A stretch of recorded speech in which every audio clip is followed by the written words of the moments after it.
Long before the iPad, long before the Nintendo DS, long before Taylor Swift, touch controls were already a thing, and that thing was called the Gamecom, an innovative handheld from Tiger Electronics that featured a touchscreen, a stylus, 2 cartridge slots, online capabilities, and some of the worst hardware sales ever.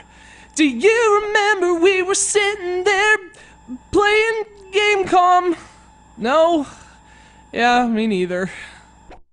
Much like the world wasn't ready for Taylor Swift, the world also wasn't ready for the Gamecom in 1997, and considering its sparse games, well, the world wasn't missing much. But lo, the Gamecom wasn't without a few highlights, and like so many consoles, one of those highlights was bundled with the hardware. It's the packed-in launch title and system standout. It's Lights Out for the Gamecom. This game is straight up awesome.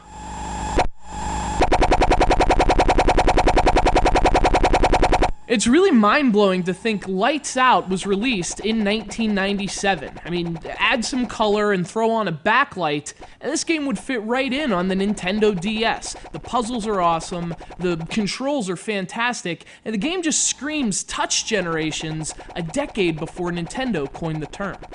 But in addition to being innovative and forward-thinking, Lights Out is a really fun puzzler. You have this huge grid full of black squares, and each puzzle lights up a selection of them. It's your job to tap the newly lit squares and ensure the grid is completely lights out.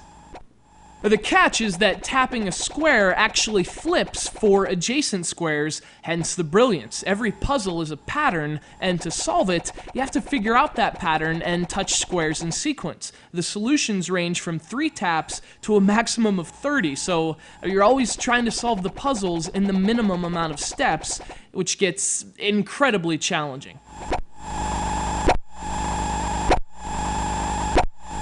Lights Out is just such a smart game, and again, really ahead of its time. It's a bit sad to think the conceptually brilliant Gamecom burned that brilliance so quickly, but at the very least, it has this fantastic puzzler to show for it. So huge thanks to our buddy Chip from Alabama for sending us Lights Out, a great puzzler and a silent innovator.